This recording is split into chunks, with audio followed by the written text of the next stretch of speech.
then? Okay. The first order of business is as usual, is the newsletter, the minutes, approving the minutes that were published in the newsletter. Anybody have any corrections to the minutes or additions? Or I do. go ahead. I noticed that when the news of Lou Best and who's the other guy who passed? Two guys passed from the club. Joe Paulson was the Joe other one. Paulson. Joe and Lou passed. That we didn't mention their names with SK behind their names, which I like to see. Okay. We'll make those corrections then. Okay. Any other corrections? John, Yes. or Ken there, I haven't received a copy of the newsletter in the email. Harmon, can you take care of that? Yeah, Pay your dues, Tom? Pardon? Did Yeah. you pay your dues? actually, no, he's old. I'm old. Whoa. Hey, I met the criteria. I'm qualified. I Certified. don't think I got it either. NQ4A. Yeah.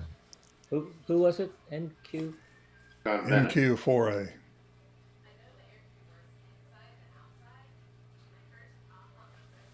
I can't write a Q. Thank you, Ken. And, I'll double check. The newsletters went out, and the only one I got back was, and I contacted him, and he had basically his ARL membership had dropped, and he was unaware of it. He was using them as a email forwarding, and he fixed that. So I'll check with Tom and NQ4A here and find out why you guys aren't getting it. So if you get a phone call from me, it's to verify that we have the right email for you. okay, yeah. Ken, Would it be- mine keeps coming. Well, this is the second month in a row it has come to my spam folder, so they may want to Ooh. check that. Thank you, Harmon. I know the last time that come up, I will. Ken, you may want to send out a broadcast email and say, everybody, please respond if you receive it. And that way we'll know if anybody's not receiving it. I could do that. Send a thank you. Yeah. Okay. Then if that's the only corrections to the minutes from last meeting, let's go ahead and take a vote to approve the minutes. Does somebody want to offer a motion to accept the minutes? Okay. Motion to approve. Okay, Aye. Aye. Good. Aye. Minutes approved.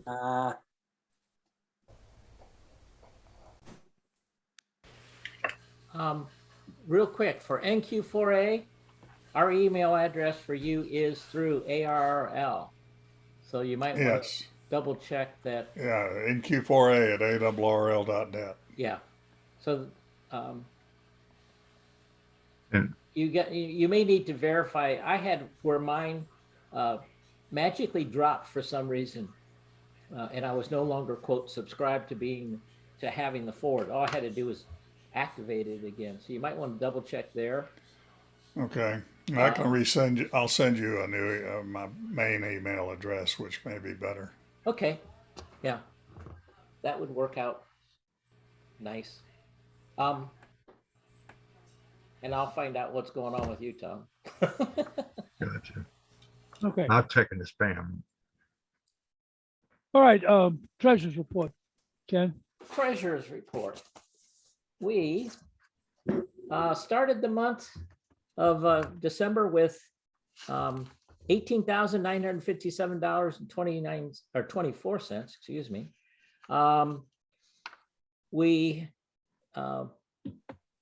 put back $29.88 for a check that was never cashed. That I think it was Bruce that never cashed it. Anyway, we had dues come in of, let's see, 40, 80, 120, $208, it looks like. And, hold on a second.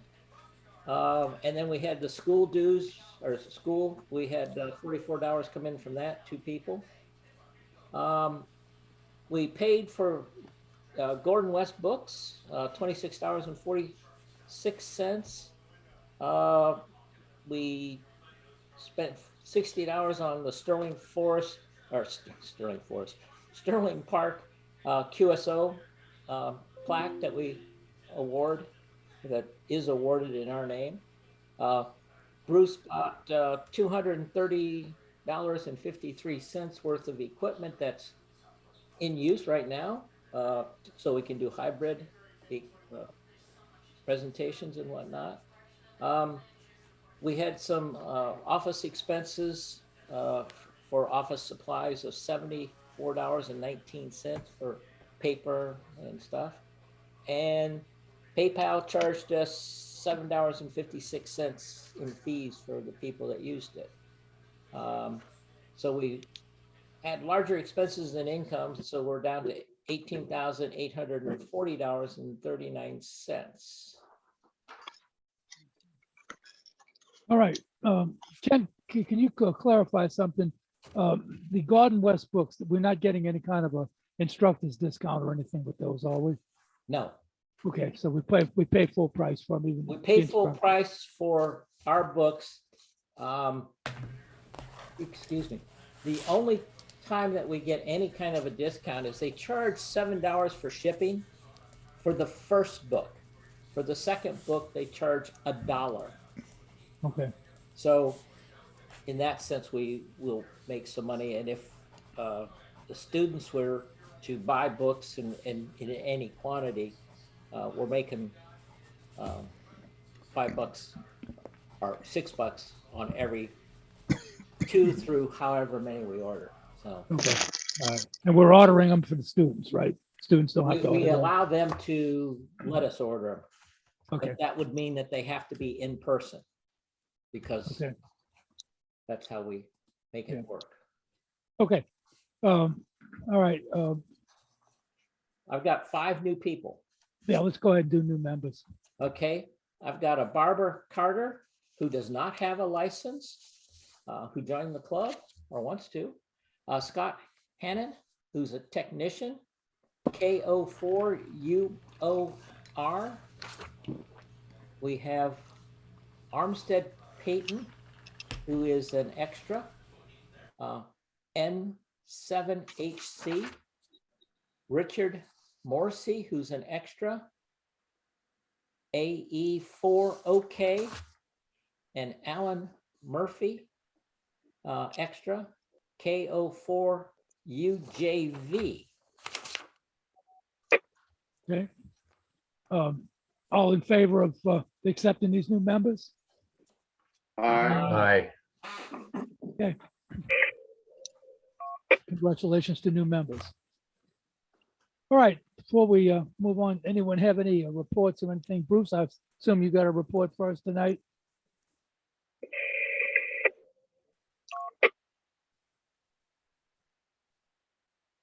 Yes, but I have to take the mute off. We're getting a lot of, there we go. We're getting a lot of folks signing up for classes. We set them up a little early this year. The instructors agreed to it fairly quickly. So we have all classes set up and the seminars as well. And we're beginning to get people signed up, and Ken's up more update than I am, but I think we've got, what, 5 or 6 people at the time, Ken? I can double check here real quick. That's okay. There would be that precise at this point. So we'll see where we go, but we're set up early and people are signing up early. The furthest so far is someone from Norfolk, but everybody else is here. There is somebody that's way out in the country, a place called Montpelier or something like that. Yeah.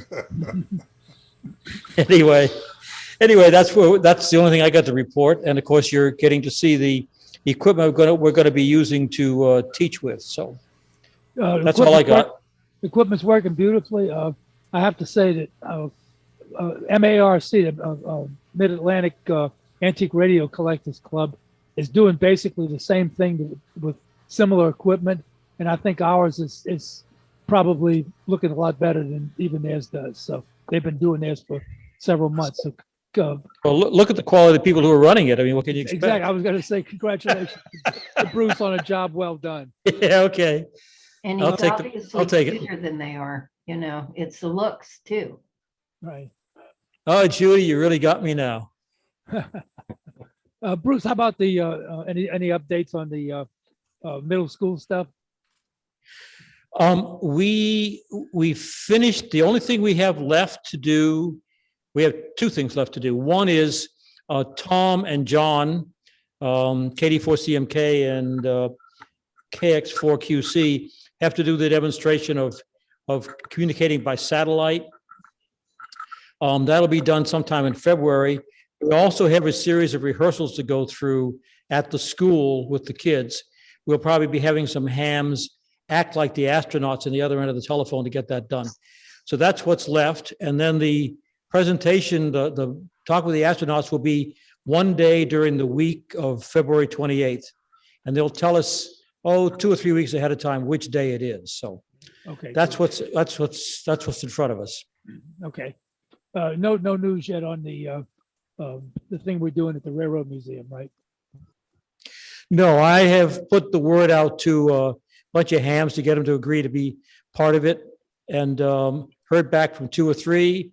I'm going to put the thumb screws on a bunch of them on Sunday by phone to see if I can get some of the rest of them involved. So, Okay, great. all right, All right. Nothing else for you to report? nothing else. The remote station is working beautifully. I don't know why all of a sudden it decided to behave, but it is. So that's Maybe it's fine. cool weather. Could be. All right. Okay. Thanks a lot, Bruce. Any other reports tonight?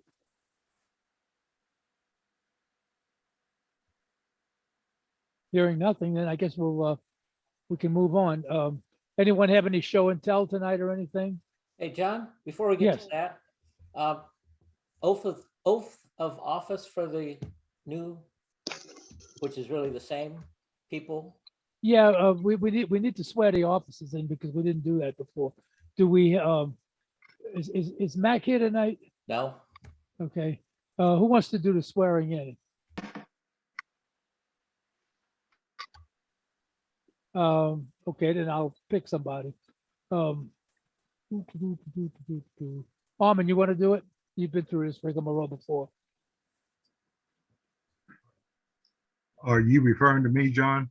No, I was referring to Armin. You're going to get sworn in, so because you're the elected. Armin, Armin, you're muted. Gotcha. He's unmuted now. No, I'm unmuted now, but I don't know. I'm not sure how to go about doing that. That's for sure. Well, I've you done need this just before. need to administer the oath that the officers will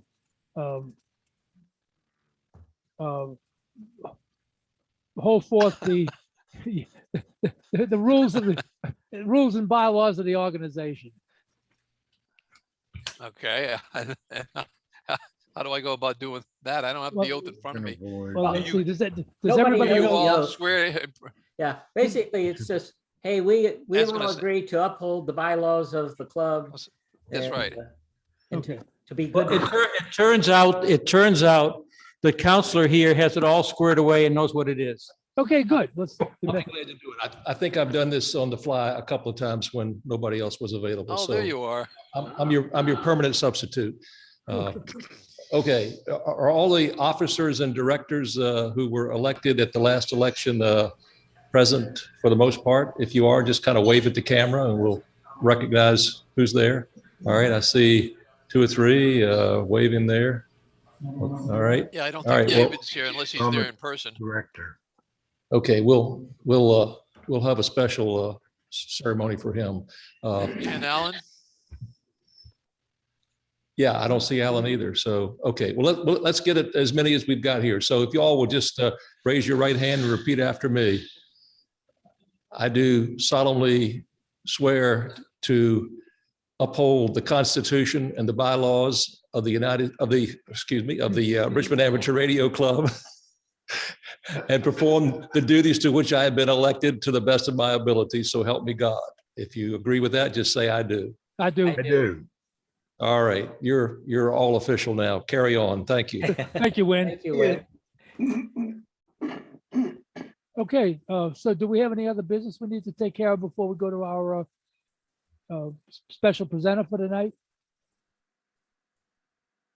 Last call. Okay, then I'll ask for a motion to adjourn the business meeting, and I'll introduce our speaker. So moved. Bless you. Anyone Motion to second? adjourn. Anyone second? Okay, all in favor? Aye. Aye. Okay, our guest speaker tonight is Alan Swinger. Some of you all are probably familiar with Alan. You've gotten his bulletins with equipment for sale and so forth. He's a Navy man, and he can tell you a little bit about his past, but he and I have traded some equipment back and forth, and he's definitely a knowledgeable person about electronics and particularly a hardline DXer. So tonight's program is going to be about DX and how to handle contesting and stuff. So I would like to at this time turn it over to Alan to tell us a little bit about what he's going to present for us. Okay, well, thanks, John. I appreciate it. And anytime I get to talk about DX, it's fun for me. I think somebody needs to make me a co-host though, so I can share my screen with you. Bruce or somebody. Did it happen yet? I don't know. I don't know if I can do it or not. Let me see. Anybody can share their screen. You don't have to be a co-host. Okay. So Well, I There don't it know. is. Can you see it? We see Oh, you. okay. Hey, super. Yes. Let me get this thing up right. So, there you go. All right. So, this is so we're going to talk about DX, and this first slide's a teaser because we're going to come back to the expeditions later. So I thought I ought to say a few words about me since John put me up to it. I've been around the game since '57 when I was a youngster, and I work a lot of DX. John mentioned I was a career naval officer, spent 22 years driving ships, Naval Academy graduate, whole nother career in the defense business after that. But anyway, I even put a station on the ship that I commanded. So we had hams on board and we were able to do it. In the DX world, don't know how many are familiar with all this stuff, but I am a DX honor roll holder. You have to have 331 countries, entities confirmed or more to be on the honor roll. I have 338. So unless the great leader in North Korea becomes a ham or leaves this world, I may not make it to work them all, but North Korea is tough. 9-man DXEC on the challenge side, there are 3,400 band slots, which if you're not familiar, that's your DXCC matrix of 340 entities times 10 bands. Therefore, 3,400 is the max. And pretty hard to get, especially on 6 meters. Anyway, lots of guys do have over 3,000. I'm at 2,454 and counting. I have a decent HF station. I'm hardly a super station or a big gun, but what I do have, and the message I want to leave with this is I have a lot of antennas. So if you're intent on working DX, you can't have too many in my parlance, including in this case, a couple of receiver arrays used with my K3 and diversity mode, so I can have 2 antennas on with 2 receivers and listen via the 2 antennas. So that's me in brief. So this is what I'm going to talk about. Who, when, and where will be on. Where do you work DX? Some operating tips, a little bit about contesting, and of course QSLing if you're intent on confirming them. A lot of resources for planning. If you're going to work DX, nice to plan ahead, or you could just shoot in the dark. But I'm one of those guys that likes to plan a little bit. So QST and CQ magazines, have DX columns that kind of give you the broad perspective out into the future. I get the ARRL DX News Weekly. It's a free email from ARRL. You can sign up for it and it just shows up in your email. Got mine today, in fact. And a nice feature of the of that ARRL little newsletter is at the end, it has events for the upcoming weekend. So it's a quick summary of what's going on in ham radio, usually DX related. I also subscribe to Bernie McClenny's weekly DX bulletin. He's the QST DX editor and part of the Potomac Valley DX crowd, which is, I think, a really good pub. Get it on email again weekly and talks about all the big stuff coming up, the expeditions, who's working where. Good planning document. Similarly with QRZ DX, they do two really good organizations for DX, Indexa and NCDXF. You can see them on the bottom here. Indexa does a quarterly thing about DX. And what I like about both organizations is they largely fund a lot of the big DX expeditions.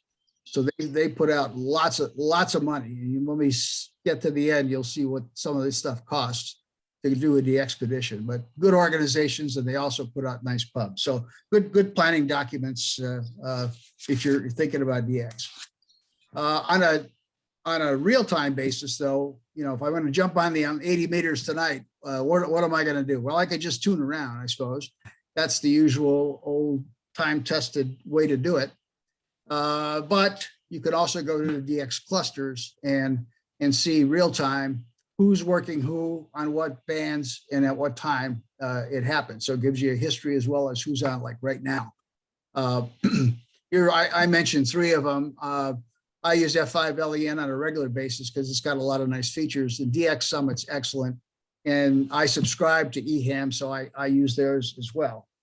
There are a number of DX bulletins out there, but to work DX, it helps to know the propagation. What's happening right now, what's expected to happen today, tomorrow, next week. QRZ.com, which we all love and, because of the websites and everybody's addresses and word of mail things, also has a little inset box. If you pull up QRZ, you'll see what the forecast is for propagation today, both on the indices, the A index, K index, but also just a qualitative summary by band of good, poor, great, and so on. Gives you a snapshot view of what to expect. And I always like to tell people, don't fight the physics. If the bands are really going to be bad, you're probably not going to work a long range DX that day. So go with the gray line propagation, sunrise, sunset, and is the best times when you see gray line. 20 meters is open pretty much all day, anywhere, at least into Europe. But we also, I work a lot of long path. I'll come back to that in a minute, but this is long path season on 20 meters and 40 meters. So the normal Great Circle route to Australia is southwest, west-southwest, but on 20 meters in the afternoon, around 3 o'clock to 4 o'clock our time, you're going to be looking the opposite direction, looking across Europe and the Indian Ocean and working them like they're locals.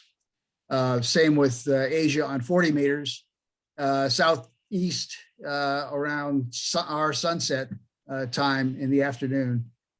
Japan, Korea, sometimes Indonesia guys coming pretty strong. A couple other places to work DX is the DX nets. I mentioned a couple here that are reliable, good guys. The Southern Cross DX net's been around forever. And the 247 DX net on 20 meters, a good bunch of guys, user-friendly, happy to have new people check in. And lastly, but not least, are DX contests. So if you don't have to be a serious contester, but if you're looking to work DX, the ARRL phone and CW DX tests, as well as CQ Worldwide, are just great places to find new countries if you're in the market. And good stuff to do. Operating tips. And by the way, if anybody has any questions, feel free to interrupt. This is not meant to be a lecture. For operating, I mean, a good antenna is the most important part of the station. I mean, that's kind of de rigueur and ham radio. Most everybody knows that. And but you have to listen a lot for DX, CW and phone, both cases. And of course, a successful QSO requires two things: you hearing them hearing you. And so you got to call where the DX station is listening. And we'll talk about split ops in a whole separate chart. But so you have to know how to operate your equipment to go split if you're going to work DX.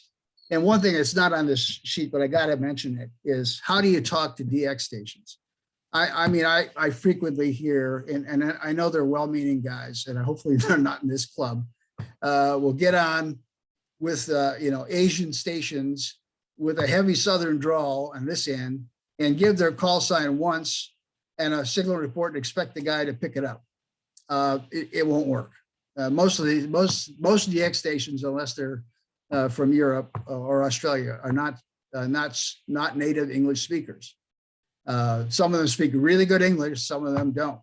So when I call these guys, I give my call 3 or 4 times. I'll say K9 Mike Bravo Quebec, K9 Mary Baker Queen, K9 MBQ, and then see if they got it.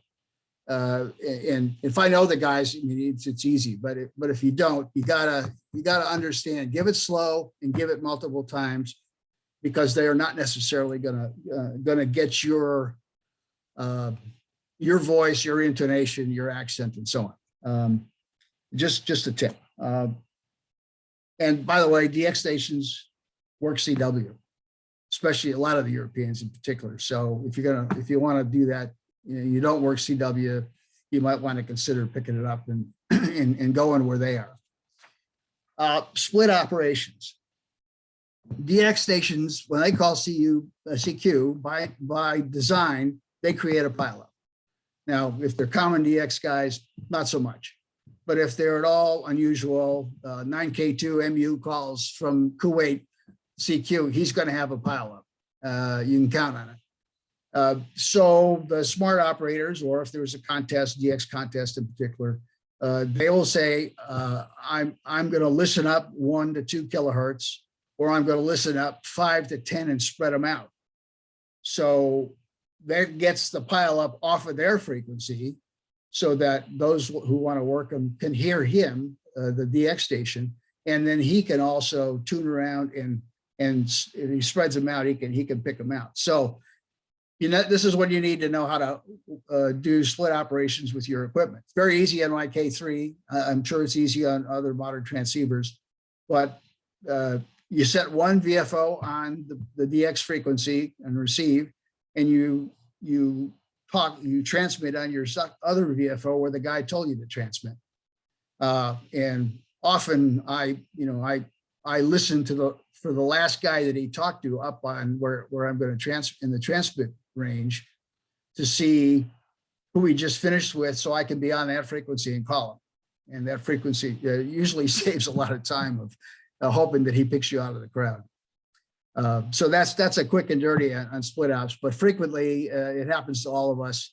You'll reverse the VFOs and you'll be transmitting on the DX station's frequency, not appreciated by the other guys in the pileup, I might add. So a little bit on contesting. I say there are 2 types. There's serious contesting and there's fun contesting. The serious stuff, these are the big gun stations that are going to do in the big contest, ARRL, CQ Worldwide, 24/7 operations. And they have, stations just set up to do contesting, both in the US, a bunch of them in the Caribbean as well. I mentioned a few of the guys that are, pretty well known, LPL in the Potomac Valley, KC1XX and so on. they'll bring in multiple operators of multiple stations. They'll have a station on every band in some cases, with multiple operators to work all of them. And they'll just keep on rolling for the whole test, and one of them usually wins.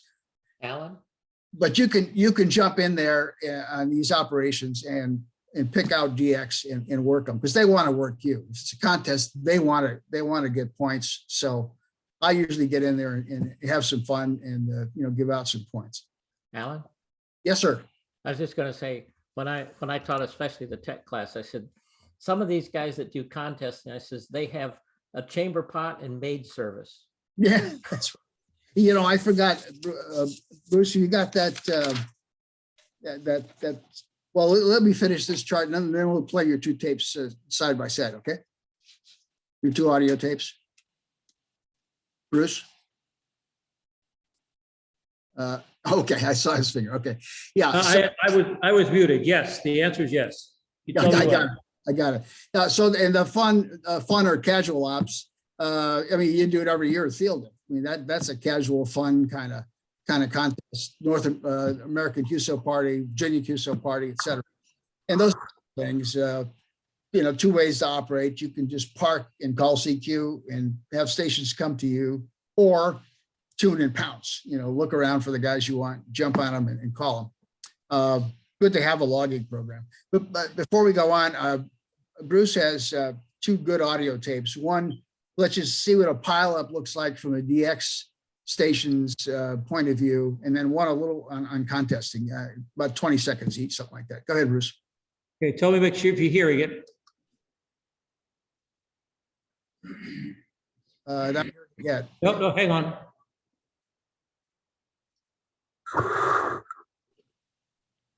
Well, it's running, but it doesn't seem to be coming through. No, too bad. Yeah, the point of this was to show you what a DX station hears when he hears the pileup from his end.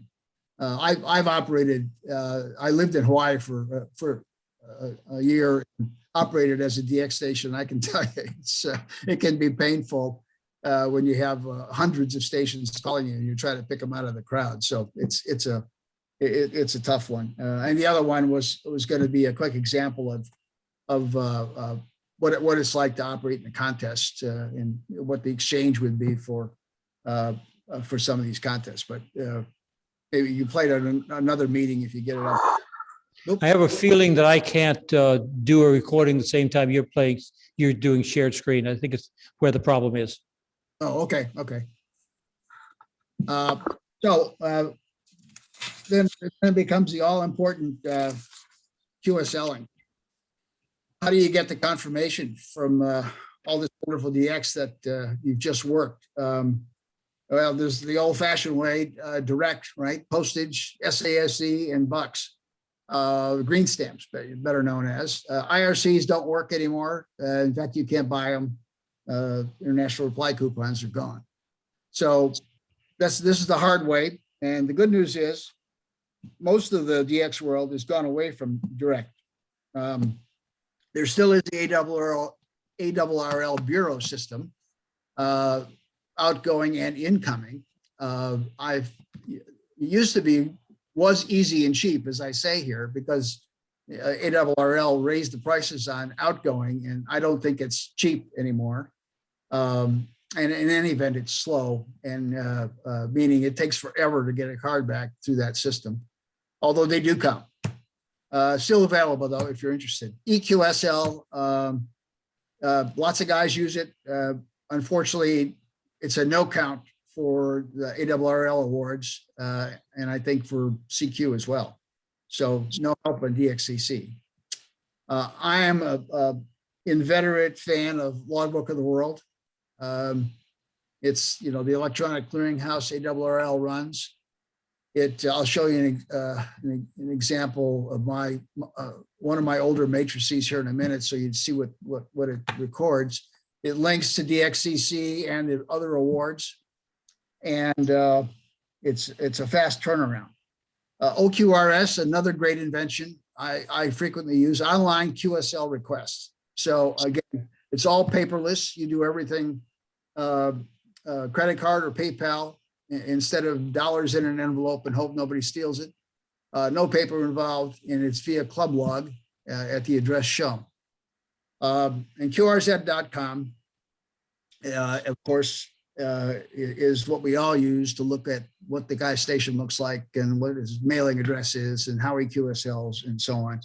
And these addresses in QRZ usually for DXpeditions will also host a link to the DXpedition site, so you can get there directly and save yourself a lot of work. And of course, it is the FC. For us, it's the FCC database that they use. This is what an account summary looks like from Logbook of the World. This is not current, but it's illustrative in any event. So it shows the various categories of DXCC, mixed, CW, phone, digital, and then all by each of the bands. And at the bottom, the challenge, as I mentioned, how you're doing in over for the 3,400 that are out there. And then says if you have 5-band DXCC and all that. At the very bottom, it says View Award Credit Matrix. Okay, that's the big 340 countries by 10-band matrix. So there's your 3,400 band slots all listed. And you can go online and directly see how you're doing. I keep a paper copy because that's how I check and keep track of what I've worked or not worked. And the categories are, what you've got out there, the new Logbook of the World QSLs. In other words, you just worked this guy and you uploaded it and it's waiting to be processed. The next column is once you click the button, say, I want to apply these credits, it flips over there, and then ultimately they process it and it adds to your totals on the right-hand 3 columns. DXCC credits awarded means for all time, how many have you had?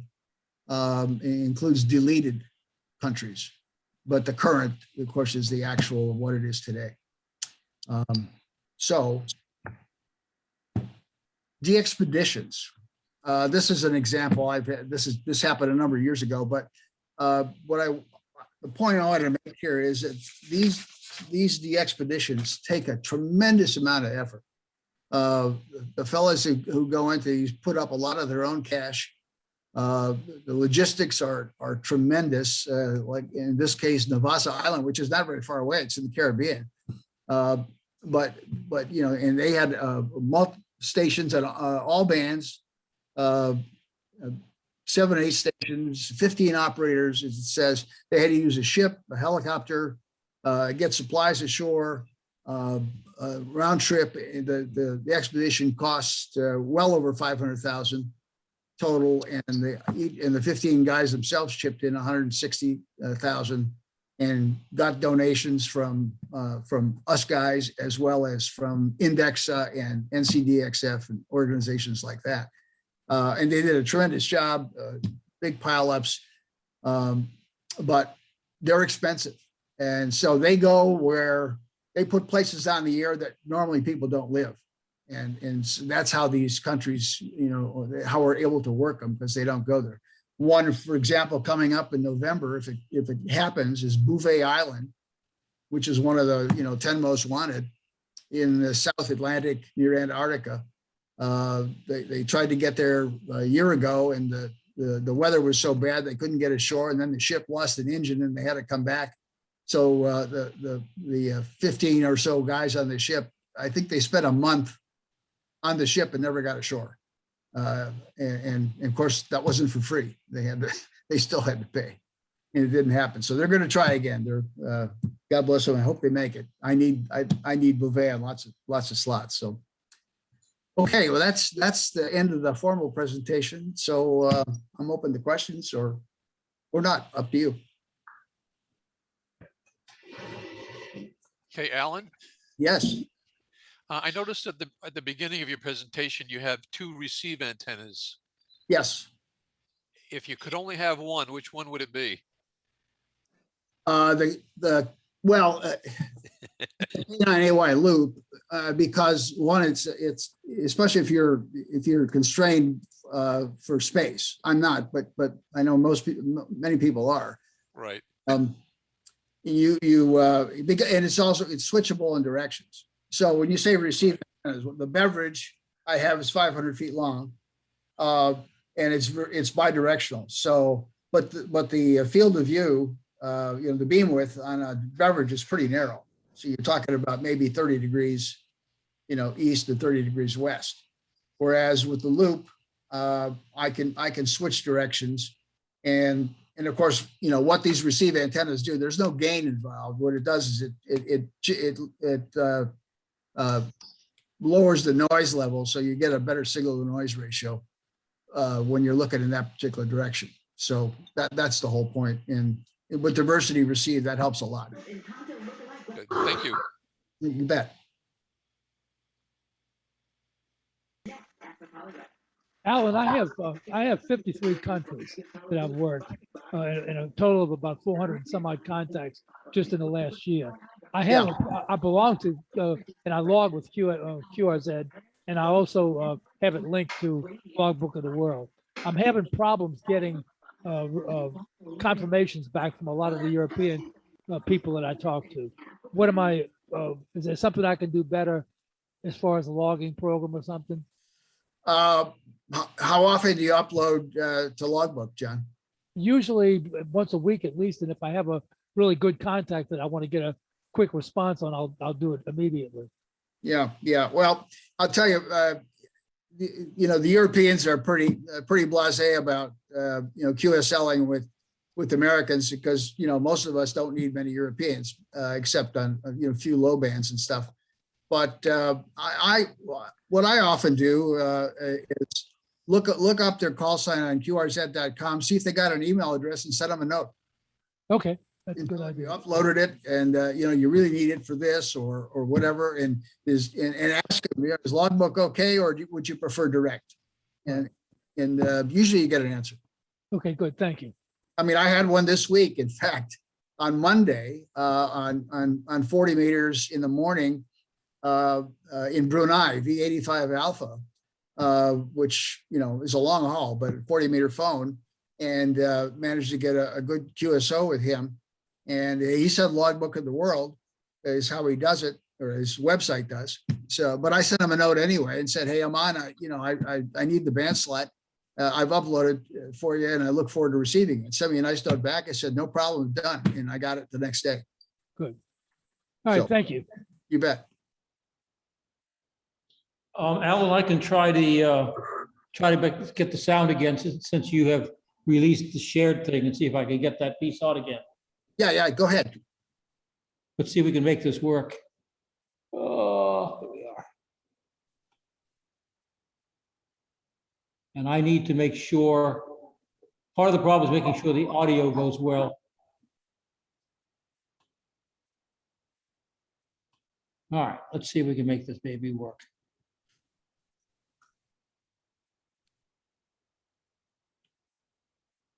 Okay, Echo Alpha 6 Sierra Kilo QSL. Thank you.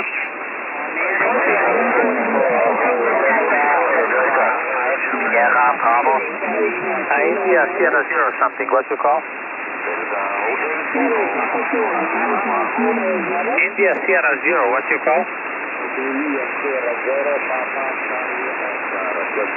India Sierra 0, Papa Charlie Oscar, you're 5 and 9. Thank you.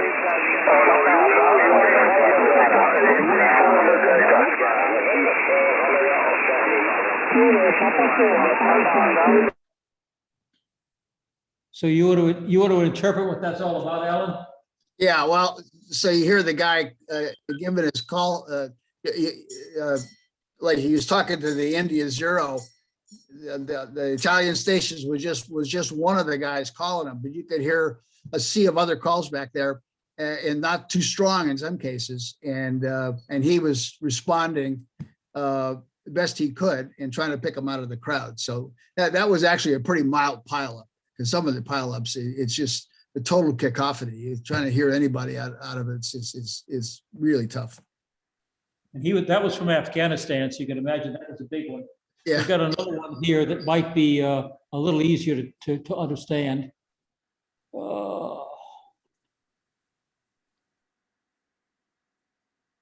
Oops.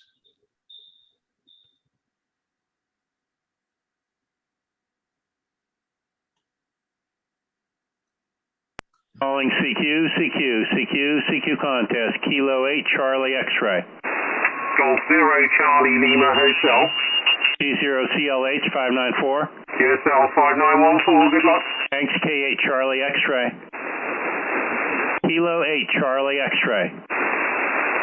CQ contest, Kilo 8, Charlie X-ray. India Charlie. India Charlie. Thank you, India Charlie. Bravo Uniform 5915. IC8 FBU 594. Thank you, good luck. 73. So Alan, could you?